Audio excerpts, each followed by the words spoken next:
18 বছর বয়স, কি দুঃসহ। স্পর্ধায় ন্যায় মাথা তোলবার ঝুঁকি। দেখুন, এই যে সুকান্ত ভট্টাচার্যের এই কবিতার লাইন, বিখ্যাত কবিতা 18 বছর বয়স, এই কবিতার লাইন দুটোকে যেন 2025 আইপিএল একেবারেই কারেক্ট প্রমাণ করেছে।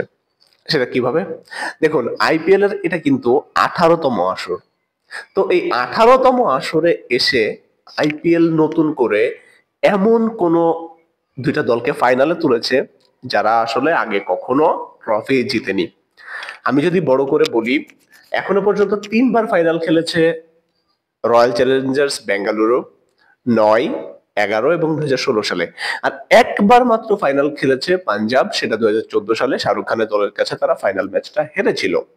তার মানে আইপিএল এর টপ মোস্ট ফেভারিট যে দুইটা টিম, আপনি যদি ক্রিকেটার দিক থেকে বিরাট কোহলির কথা চিন্তা করেন, বিরাট কোহলির ক্রিকেটার হিসেবে আকাশচুম্বী জনপ্রিয়তা, স্টারডম তো আছেই।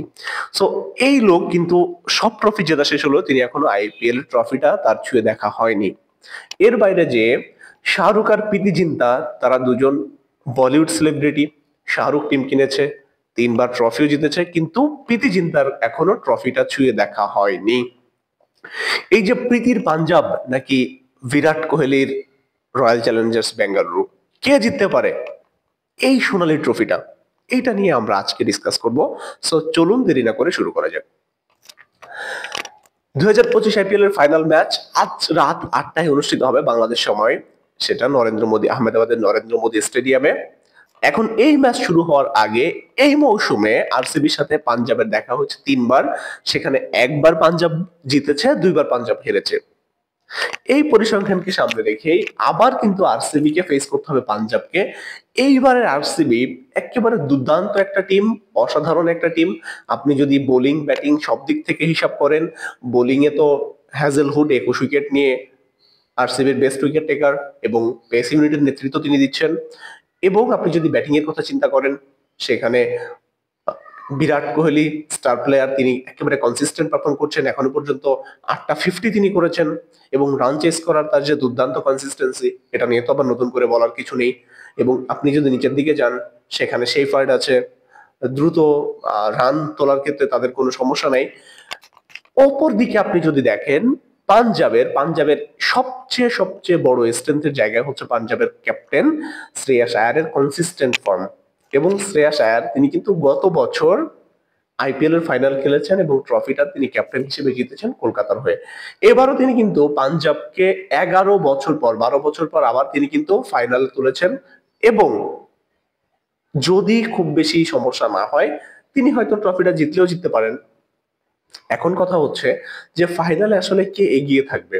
দেখুন, শক্তিমত্তার দিক থেকে আপাত দৃষ্টিতে আপনার মনে হবে যে আরসিবি বোধহয় একটু এগিয়ে আছে, কিন্তু পাঞ্জাবকেও কিন্তু আপনি ফেলে দিতে পারবেন না। পাঞ্জাবকে কেন ফেলে দিতে পারবেন না? কারণ পাঞ্জাবের ওই যে কনসিস্টেন্ট পারফর্মার শ্রেয়াস আয়ার, তিনি যতক্ষণ পর্যন্ত মাঠে থাকবে ততক্ষণ পর্যন্ত কিন্তু প্রীতি জিন্তা এবং পাঞ্জাবের ওই জয়ের যে সম্ভাবনা, সেটা কিন্তু টিকে থাকবে।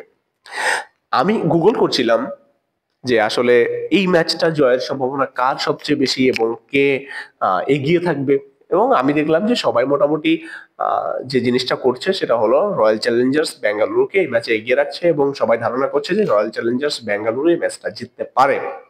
কিন্তু এই কথার সাথে আমি একমত না। এখানে আমার প্রেডিকশন হবে যারা টস জিতবে তাদের ম্যাচ জয়ের সম্ভাবনাটা অনেক বেশি থাকবে। বিশেষ করে আপনি যদি টস জিতে ফিল্ডিং এর সিদ্ধান্ত নেন, তাহলে ওই ম্যাচটা আসলে ওইদিকে একটু একপাক্ষিক হয়ে যাবে। এবং আমরা দুটো দলকেই কিন্তু দেখেছি তারা রান চেজে দুর্দান্ত, বিশেষ করে আরসিবির কথা তো না বললেই নয়। এবং শেষ ম্যাচেও কিন্তু 200+ রান চেস করে প্রীতির পাঞ্জাব কিন্তু মুম্বাই ইন্ডিয়ান্সের বিপক্ষে জিতেছে। মুম্বাই ইন্ডিয়ান্সের বোলিং কিন্তু আইপিএল এর one of the best bowling unit ধরে নেওয়া যায়। সো আমার কাছে মনে হয় যে দল আসলে টস জিতবে এবং পরে ব্যাটিং করবে, তাদের আসলে এই আইপিএলটা জেতার সম্ভাবনা সবচেয়ে বেশি। এবং আমার কাছে মনে হয় এই আইপিএলটা প্রীতি জিন্তার পাঞ্জাব জিতবে। আপনার কাছে কি মনে হয়? আপনি সেটা কমেন্ট করে জানিয়ে দিতে পারেন। আর আপনি আসলে কোন দলকে সাপোর্ট করবেন ফাইনালে, সেটাও কমেন্ট করে জানিয়ে দিতে পারেন। আর যদি আমাদের ভিডিও ভালো লাগে, আপনি লাইক কমেন্ট সাবস্ক্রাইব করে আমাদেরকে সাপোর্ট করতে পারেন। Thank you so much.